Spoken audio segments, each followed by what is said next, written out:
Dictation start होगा 5 second बाद। Start.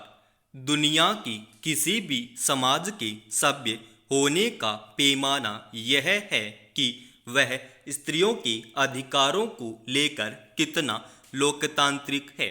यही वजह है कि आधुनिक कहे जाने वाले सभी देशों में स्त्रियों को समान अधिकार देने की बात की जाती है, लेकिन कई बार जड़ समाजों में धर्म और परंपरा के मुताबिक तय होने वाले नियम कायदों की सबसे ज़्यादा मार स्त्रियों पर पड़ती है।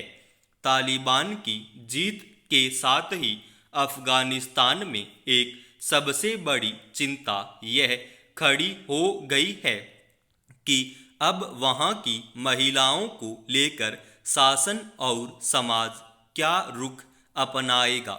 तालिबान की गतिविधियों और शासन का अब तक का इतिहास यही बताता है कि उसके वर्चस्व और राज वाले इलाकों में स्त्रियों को आम तौर पर न्यूनतम मानवीय अधिकारों के लिए भी जदोजहद करना पड़ता है।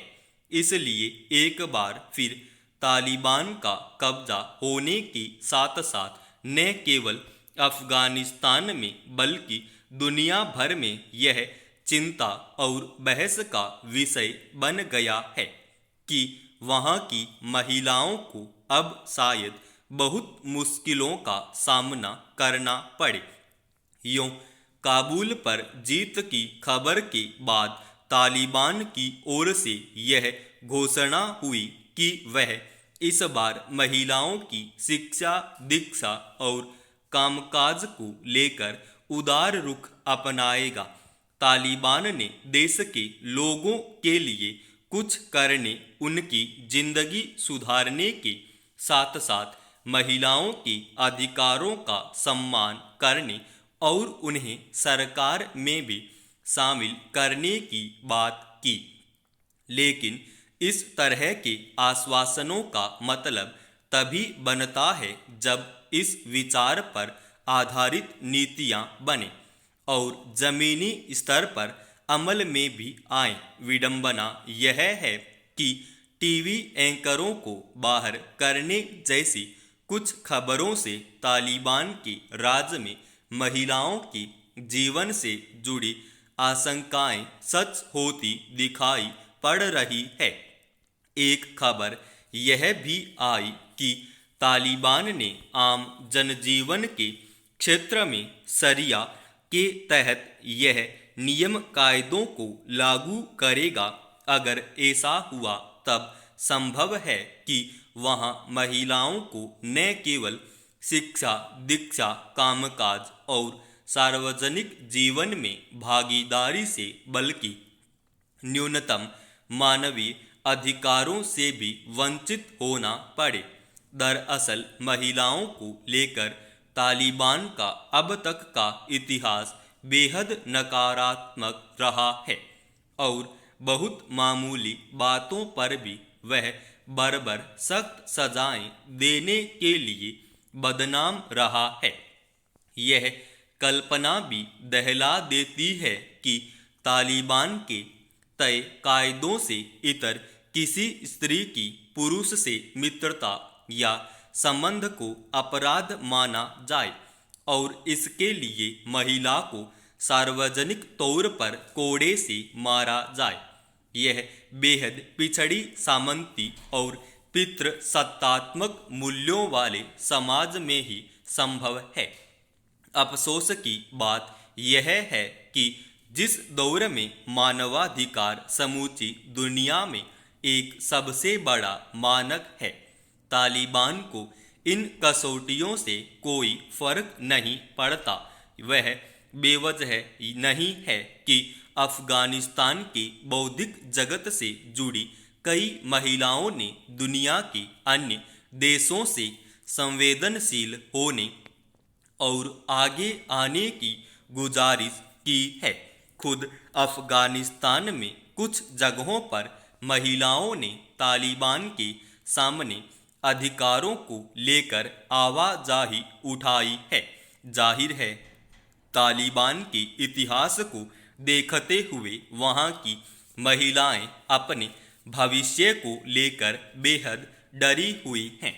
अब यह इस पर निर्भर करेगा कि उदार रुख अपनाने के अपने आश्वासनों को लेकर तालिबान कितना गंभीर रह पाता है, और ऐसा नहीं होने की स्थिति में दुनिया के दूसरे प्रभावशाली देश उस पर कितना दबाव बना पाते हैं। इतना तय है कि अगर स्त्रियों को उनके बुनियादी अधिकारों से वंचित किया गया और उन्हें गुलामी जैसी जीवन स्थितियों में डाला गया, तो तालिबान ने अफगानिस्तान को एक सभ्य समाज दे पाएगा और न ही अपने लिए कोई सम्मान हासिल कर पाएगा। मताधिकार लोकतंत्र का आधारभूत तत्व है। इसका वास्तविक अर्थ तभी है जब चुनाव में निष्पक्षता हो। पिछले दिनों सुप्रीम कोर्ट ने 8 राजनीतिक दलों पर इसलिए जुर्माना लगाया कि उन्होंने बिहार विधानसभा चुनाव में अपने उम्मीदवारों के आपराधिक ब्यौरे सार्वजनिक करने के उच्चतम न्यायालय के आदेश का पालन नहीं किया था।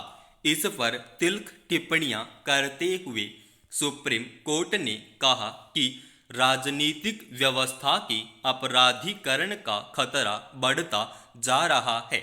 इसकी शुद्धता के लिए आपराधिक पृष्ठभूमि वाले व्यक्तियों को कानून निर्माता बनने की अनुमति नहीं दी जानी चाहिए। इस मसले पर देश में संसद से सड़क तक गंभीर बहस होनी चाहिए थी, मगर इसे एक आम फैसले की तरह लिया गया।